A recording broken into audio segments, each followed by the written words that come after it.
이 우주가 양자 컴퓨터인데 너무나 얘가 성능이 좋은 거예요. 성능이 좋아서 모든 초기 조건에 대한 결과를 전부 다 예측할 수가 있는 거예요.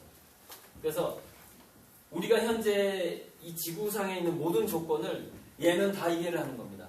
그러니까 이 우주가 양자 컴퓨터라고 주장하는 이론이 있단 말이에요. 근데 이 우주는 이 이론이 좀 이해하기가 편해요. 그래서 너무나 계산을 잘해요, 얘는. 그래서 우리가 우리의 미래를 알 수 없는 이유는 뭐냐면 우리가 현재 모든 조건을 계산에 집어넣을 수 있는 그런 머리가 안 되기 때문입니다. 근데 이 우주는 머리가 너무 좋기 때문에 여기 김선중이라는 존재의 모든 미래가 다 계산이 된단 말이에요. 그러니까 오늘 강의 시간에 옆에 누가 앉았는지도 하나의 조건이 바뀌는 겁니다. 그러면 여기서 그 조건이 바뀐 것이 이 사람의 인생의 미래에 어떤 영향을 주는지도 다 계산이 되고요. 뭐 밖에 새 한 마리가 갑자기 지나갔어. 나비 한 마리가 지나갔고 또는 현재 지금 4월달인데 기온이 0.1도 이거보다 나아지 않아요. 이런 것까지 전부 계산된다는 얘기예요. 그런 작은 조건들이 그 사람의 미래에 어떤 영향을 줄지까지 다 계산을 할 수 있다는 겁니다. 우주는. 그래서 5차원에는 나의 가능한 모든 미래가 존재하는 모든 미래. 그런데 이 다양한 모든 현재에서 내가 미래를 선택하는데 미래를 선택해야 되는데 그것이 자기 의지로 이 다양한 차원을 선택하는 줄 알았는데 뇌 연구가들이 자유의지가 없을 수도 있다는 얘기를 하기 시작하는 거예요. 그러니까 이게 뭐냐면 자기 자신이 내가 지금 인생을 살아가고 있다는 것 자체가 내 의지대로 내가 인생을 살아가는 것 같은데 그게 아닐 가능성이 있다는 거예요. 그게 아닐 가능성이. 그래서 마치 그래서 이제 여기서 나오는 얘기가 뭐냐면은 인생은 연극이라는 얘기가 여기서 나오기 시작합니다. 인생은 그러니까 별의별 재미있는 스토리텔링이 많은데 그 시중에 나와 있는 동화책 중에서 해가 작은 영혼에게라는 동화책이 있어요. 그 동화책 해가 작은 영혼 또는 작은 영혼이 해에게 둘 중에 하나예요. 제목이 둘 중에 하나인데 그 동화책의 제목은 뭐냐면 어떤 어린 영혼이 하나님의 나라가 있었는데 어린 영혼이 하늘나라에서 어린 영혼들이 막 이렇게 있고 이제 이 해가 이제 신이에요. 신인데 이 어린 영혼이 해한테 부탁을 합니다. 나는 지구에 내려가서 용서라는 걸 체험해 보고 싶어요. 이렇게 얘기를 해요. 그랬더니 이 해가 이 영혼한테 이렇게 얘기합니다. 야, 너는 세상에 용서할 게 하나도 없어. 왜냐면은 너한테 나쁜 짓을 할 사람은 없으니까. 이렇게 얘기해요. 근데 우리 지구상에 지금 막 나쁜 짓 하는 사람 되게 많잖아요. 그래서 여기 그래. 그래서 그래요? 곤란하네요. 나는 이 용서를 꼭 체험해보고 싶은데 지구에서. 그러니까는 얘랑 굉장히 단짝 친구 여자애가 딱 등장합니다. 소녀가 딱 등장합니다. 야, 걱정하지 마. 내가 너한테 나쁜 짓을 할게. 지구 내려가면은 내가 너한테 나쁜 짓을 할게. 그럼 그때 너가 날 용서하면 돼. 이게 각본을 짭니다. 각본을 딱 짰는데 자, 이 각본이 성공하려면 어떻게 해야 될까요? 지구상에 내려오기 이전의 기억이 사라져야 됩니다. 왜? 그게 연극인 줄 안다면, 우리가 이게 시나리오대로 돌아가는 것인 줄 안다면 뭐가 사라지냐면 용서의 느낌은 사라져버려요. 왜? 짜고 치는 고스톱이 되버리니까.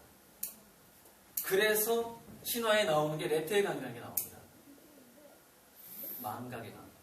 인간은 지구상에 내려오면 그 이전의 모든 시나리오를 까먹는다. 이런 구조가 존재를 한다는 거예요, 지구상에. 그래서 제가 아까 세상에 존재하는 모든 악마는 악마의 탈을 쓴 천사일 가능성이 많다라고 제가 말씀드립니다. 이런 시나리오가 있어요. 시나리오. 그래서 그러면 신은 도대체 지금 이거랑요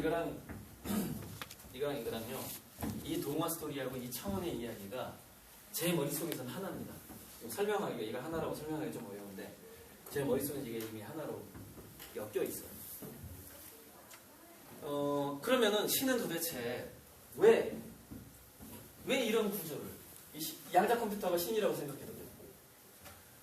왜 도대체 이런 구조를 만들었을까? 여기에 대한 이제 스토리텔링 하는 사람들이 이렇게 얘기합니다. 전지한 존재가 전지전능한 존재의 저주가 있어요. 전지전능한 존재. 어떤 저주가 있냐면은, 자, 전지의 의미는 뭐냐면요, 더 알 것이 없잖아요. 더 알 것이 없어요. 근데 전능이라는 것은요, 더 할 것이 없습니다. 왜? 생각만 해도 모든 게 다 이거죠. 그래서 전지전능한 존재는요, 이 전지전능한 양자 컴퓨터가 신이라고 생각을 해봐요. 여기서 잃어버리는 게 있습니다. 더 알 것이 없기 때문에 호기심이 사라져요. 더 할 것이 없죠. 의욕이 사라져요. 그러니까 인간의 의욕이라는 것은요, 장애물에서 온대요. 우리 두뇌도요, 두뇌 속에서 개념이 반대말로 연결이 되어 있습니다. 뜨겁다는 말을 읽을 때는요, 차갑다는 말이 동시에 발화가 되는 거로 나타납니다. 두뇌에서. 그러니까 차갑다라는 것의 의미를 모르면 인간은 뜨겁다라는 것의 의미를 모른다는 거예요. 자, 여기서 이제 또 치매로 잠깐 넘어가 보면은, 치매라는 것은요, 바로 개념의 극성이 약화되는 게 치매입니다. 기억이 사라진다는 것은 두뇌에서 극성이 사라진다는 거예요. 그래서 어렸을 때 15세 이전에 신체를 통해서 이런 오감, 피부의 감각, 뭐 여러 가지 운동 이런 것을 통해서 또는 대인관계를 통해서 좌절, 슬픔, 뜨거움, 차가움, 기쁨 이런 것들 있잖아요. 희망, 죽음에 대한 공포, 다양한 감정과 다양한 감각을 어렸을 때 충분히 맛보잖아요. 그러면 두뇌는 오랫동안 유지됩니다. 나이 먹어서도. 근데 어렸을 때, 그래서 제가 이제 자녀교육 강의를 할 때 그래서 짧게는 10살이죠. 길게는 15세 이전에는 책에 빠지게 하지 말라고 얘기해요. 지금은 그렇게 공부를 잘한다고 성공하는 시대가 아니다. 일단 아니기 때문에 그렇게 만들지 말라고 강의를 하는데, 자, 그래서 마찬가지입니다. 15세 이전하고 65세 이후는 마찬가지 과정이에요. 다시 두뇌는 15세 이전의 활동이 55세 이상, 65세 이상이 되게 되면은 그 활동과 그 느낌이 필요해지게 되는 거죠. 그 15세 이전의 아이의 그 마음, 아이의 호기심 이런 것들, 그 다음에 그때 막 가만히 있지를 못하잖아요. 청소년기에 그 중학교 때, 초등학교 고학년 막 뛰고 싶어하고 있죠. 움직이고 싶어하고. 바로 그 행태를 15세보다 어린 그 아이들이 하는 행동과 사고방식 이런 것들을 그대로 갖고 와야 돼요. 55세 이후에. 그리고 자기가 그런 인간이 되어야 됩니다. 그렇지 않으면 두뇌에서 뭐가 약해지냐면 감정의 극성과 개념의 극성이 약해져요. 개념의 극성이라는 것은 뉴런에서 N극과 S극의 어떤 긴장감이고 그게 전자기력입니다. 전자기력은 서로 N극과 S극이 서로 강해야지 생기는 거거든요. 그리고 마이너스 이온하고 플러스 이온의 그 격차가 생겨야 되고 그 격차에서 이렇게 전자가 이렇게 서로 이동을 하는 이거 자체가 우리 생각이거든요. 우리의 생각은요 이온 현상이에요. 이온 현상. 이온이 불균형이 됐다가 다시 균형을 되찾아가고 다시 불균형을 만들었다가 균형을 되찾아가고 이런 단순한 이온 현상으로 두뇌는 생각을 하거든요. 시냅스가 전달되는 것도 일종의 이온 현상이고 우리 세포에서 수용체가 나오는데 이 세포가 생명력을 유지하는 것도 이온 현상이에요. 근데 어떤 이런 극성을 가지고 있다는 겁니다. 극성. 그래서 우리 인간의 두뇌의 극성이라는 건 뭐냐면요.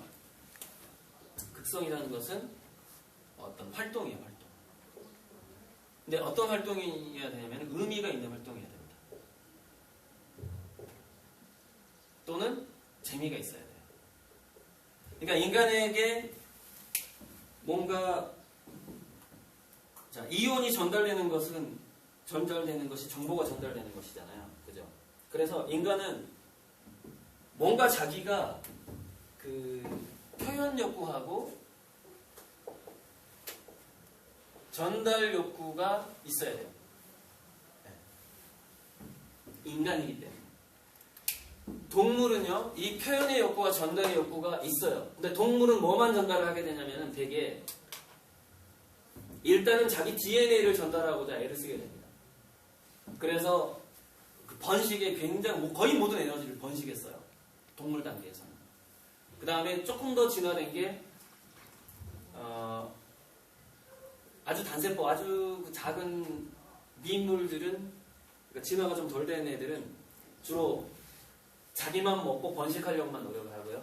조금 더 집단사회, 개미라든가 뭐 이렇게 이렇게 집단을 이루는 동물로 가게 되면은 자기가 먹은 것을 나눠주는 단계가 그때 성장을 합니다. 그러니까 집단을 위해서 자기가 사냥하는 것을 세금처럼 내는 이런 것들이 그때 발달을 하기 시작해요.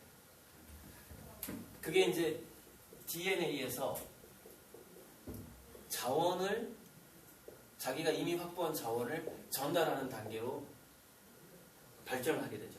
그런데 이게 인간으로 오게 되면은 DNA하고 자원이 아니에요. 그러니까 단순히 우리가 번식을 하고 그 다음에 자식들한테 유산을 물려주는 거 있잖아요. 이게 자원을 물려주는 거잖아요. 유산을 물려주는 거 말고 두 가지가 더 있어야 된다는 얘기죠. 의미와 재미가 더 있어야 됩니다. 뭔가 재미있는 걸 준다거나 의미 있는 것을 주는 것이 사라지는 순간 인간은 동물의 차원에서 인간의 차원으로 아직 넘어오지 못한 존재인 거죠. 그럼 아까 첫 시간에 얘기했던 것처럼 동물의 단계에서 인간의 단계로 아직 넘어오지 못했기 때문에 번식기가 끝나면 치매에 걸려야 되고 죽음을 준비해야 되고 자기 몸에 있는 세포는 암세포로 돌연변이를 하게 된다는 것이죠.